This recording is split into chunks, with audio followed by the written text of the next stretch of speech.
Hello friend, this is Priya here from Edu Perceptions. It is an online platform which provide video lecture series on the different topic regarding your competitive exam. This is a revision series, part 2 of the weekly current affair of the November month. So let's start with the first news that the USC जो है वो 101 member बन गया है, जिसने international solar alliance को join किया हुआ है, जिसका अनाउंसमेंट इन्होंने COP26 जो कि 31 अक्टूबर से 12 नवंबर के बीच में ग्लासगो यूके में कंडक्ट हुआ था, वहाँ पर किया। अब अगर इंटरनेशनल सोलर अलायंस की बात करें तो इसका फॉर्मेशन 2015 में हुआ था और इसने 2016 से काम करना शुरू किया। इसकी जो डील हुई थी वो COP21 में, जो कि पेरिस में कंडक्ट हुआ था, वहाँ पर फाइनल हुई थी। तो इसे पेरिस क्लाइमेट डील के नाम से भी जाना जाता है। और इस कॉप को, that is conference of parties को अटेंड करने हमारे प्राइम मिनिस्टर मोदी जी गए हुए थे। इंटरनेशनल सोलर अलायंस का जो हेड ऑफिस है वो इंडिया में ही गुड़गांव में है, हरियाणा में, और इसके जो प्रेसिडेंट हैं वो इस समय अजय माथुर जी हैं।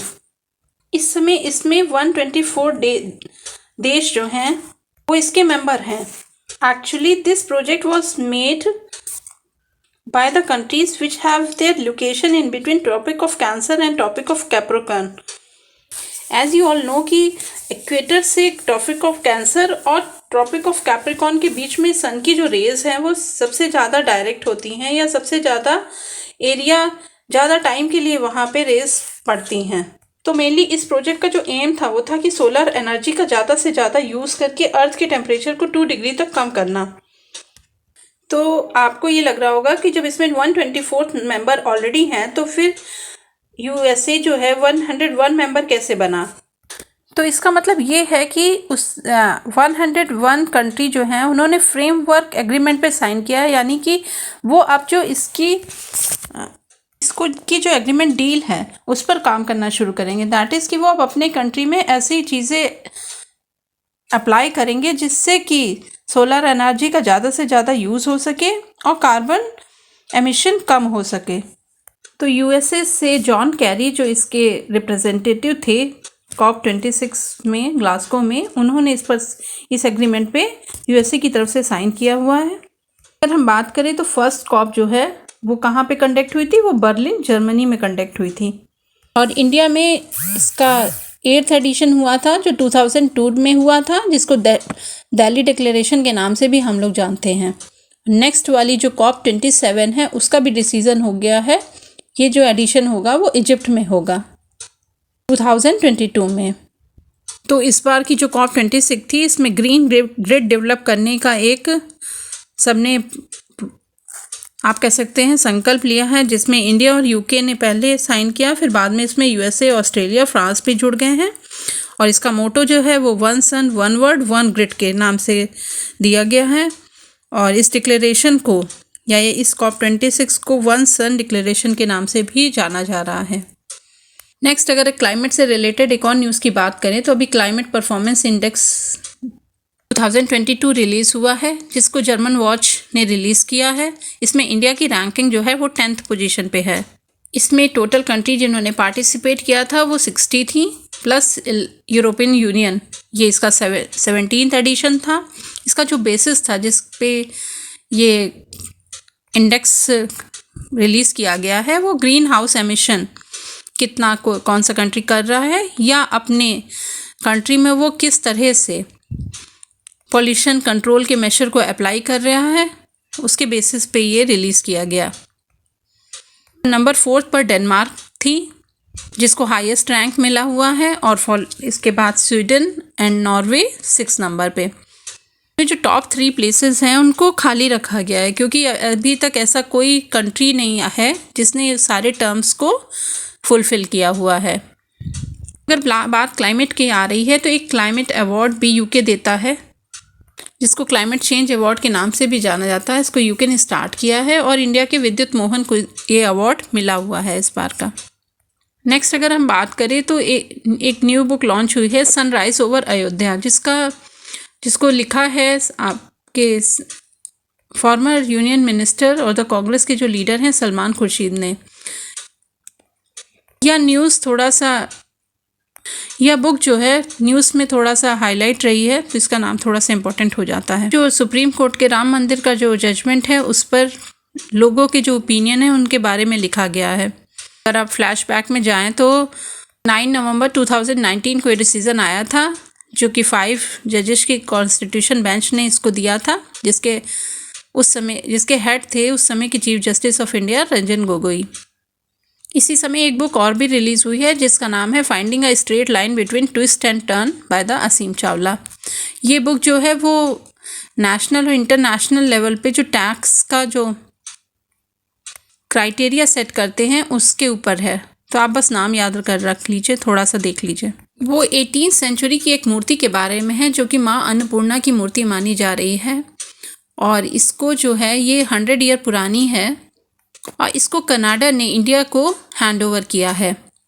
ना सिर्फ ये मूर्ति बल्कि ऐसी 100 से ज़्यादा मूर्तियों को कनाडा ने इंडिया को सौंपा है। ये न्यूज़ 3 से 4 दिन तक न्यूज़पेपर में हाईलाइट रही, क्योंकि इसे एक यात्रा के तौर पे दिल्ली से ये मूर्ति को दिल्ली से लेकर अलीगढ़ से फिर कन्नौज, और कन्नौज से अयोध्या के बाद इसको वाराणसी के काशी विश्वनाथ टेम्पल में इसको फाइनली रखा गया। आप इसको कह सकते हैं कि इसको वहाँ लोगों के लिए प्राण प्रतिष्ठा करके रखा गया। आपके लिए इस न्यूज़ में ये सब बातें इंपॉर्टेंट नहीं हैं, बट ये मूर्ति आई कहाँ से, दैट इज़ कनाडा। और कनाडा में जब थी तो वो कहाँ पे थी, वो किस आर्ट गैलरी में रखी थी, उसका नाम बहुत इंपॉर्टेंट हो जाता है, that is Mackenzie art gallery. ये नाम बस आप मेमोराइज कर लीजिए, और nothing important in this news. Next news की अगर हम बात करें तो यूनियन कैबिनेट ने अभी एक नया डे सेलिब्रेट करने का रेजोल्यूशन पास किया है, जिसको हम जनजातीय गौरव दिवस के नाम से जानते हैं। 15 नवंबर को बिरसा मुंडा जी की जयंती के रूप में उनकी उस दिन होती है, उसी दिन इस दिवस को हम लोग सेलिब्रेट करेंगे। बिरसा मुंडा जी जो थे उनका जो योगदान था फ्रीडम में वो बहुत अहम था। ट्राइबल लोगों के बीच में इनको भगवान का दर्जा प्राप्त था। इन्होंने 1899 से 900 के बीच में रांची में ब्रिटिशर के अगेंस्ट एक बहुत मुंडा रिबेलियन हुआ था, उसको इन्होंने लीड किया था। तो इस डे को मनाने का जो एम है वो यही है कि फ्रीडम स्ट्रगल में ट्राइब्स का जो रोल था उसको प्रमोट करना चाह रहे हैं, उसकी इम्पोर्टेंस लोगों के बीच में लाने के लिए ये डे सेलिब्रेट किया जा रहा है। झारखंड जो है वो अपना फाउंडेशन डे भी इसी दिन मनाता है, दैट इज़ 15 नवंबर। इस दिन ये बिहार से अलग हुआ था। झारखंड की कैपिटल आप जानते हैं रांची है, जिसे स्टील सिटी के नाम से भी जानते हैं, और यहीं पे जमशेदपुर कोल सिटी भी है। नेक्स्ट अगर हम बात कर लें तो 15 नवंबर को हबीबगंज रेलवे स्टेशन का जो इनॉग्रेशन है वो प्राइम मिनिस्टर श्री नरेंद्र मोदी जी ने किया था during his visit to Bhopal, और इसका जो नाम है वो रानी कमलापति स्टेशन के नाम पर रखा गया है। ये जो है वो गोंड जो है वो largest populace tribe in India है। इसकी एक महारानी थी, इन्हीं के नाम पर ये स्टेशन रखा गया हुआ है। ये इंडिया का first world class railway station बनने जा रहा है।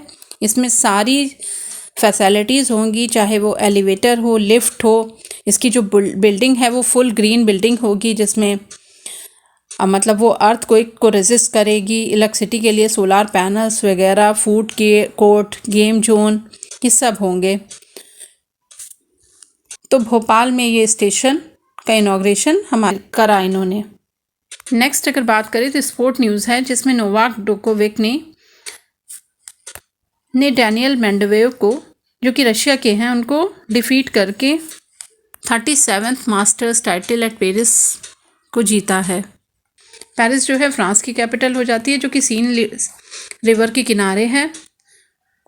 अब तक सबसे ज़्यादा बार ऑस्ट्रेलियन ओपन चैम्पियनशिप जीतने वाले प्लेयर बन गए हैं। नेक्स्ट न्यूज़ अगर हम बात करें तो कोई भी ओकेशन अगर फर्स्ट टाइम होता है तो वो थोड़ा सा इम्पॉर्टेंट हो जाता है आपके एग्ज़ाम पर्सपेक्टिव से। तो फर्स्ट योगासन चैम्पियनशिप ऑर्गेनाइज हुई है भुवनेश्वर उड़ीसा में फ्रॉम 11 to 13 नवंबर। ये फिट इंडिया मूवमेंट के अंदर लॉन्च हुआ है और इसका मेन मोटो जो है वो टू प्रमोट द योगा और उसको ग्लोबल ब्रांड बनाने का है। इस समय भुवनेश्वर में आपकी hockey mains in junior world cup भी चल रहा है, जो कि 24 नवंबर से 5 दिसंबर तक चलेगा।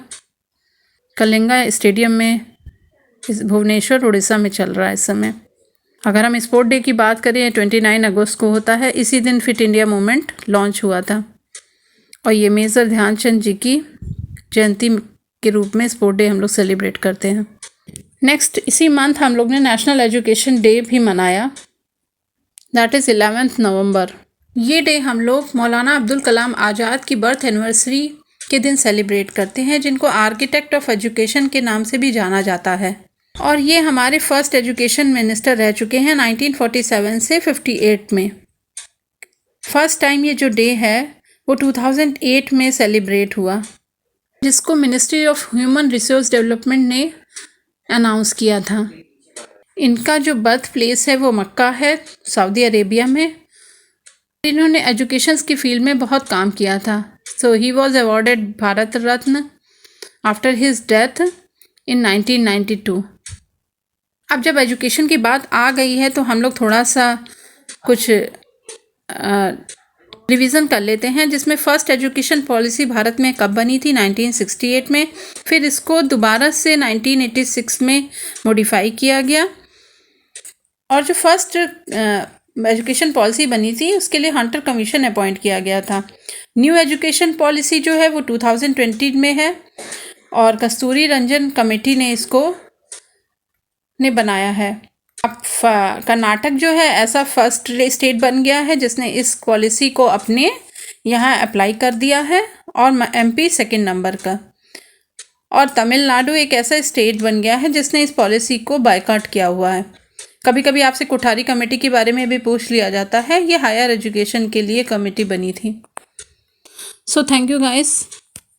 नेक्स्ट वीडियो में मैं और न्यूज़ आपको कवर करके दूँगी, और अगर आपको ये वीडियो अच्छा लगा है तो प्लीज़ हमारे चैनल को सब्सक्राइब करिए और इस वीडियो को लाइक और अपने दोस्तों में शेयर करिए। Thank you so much.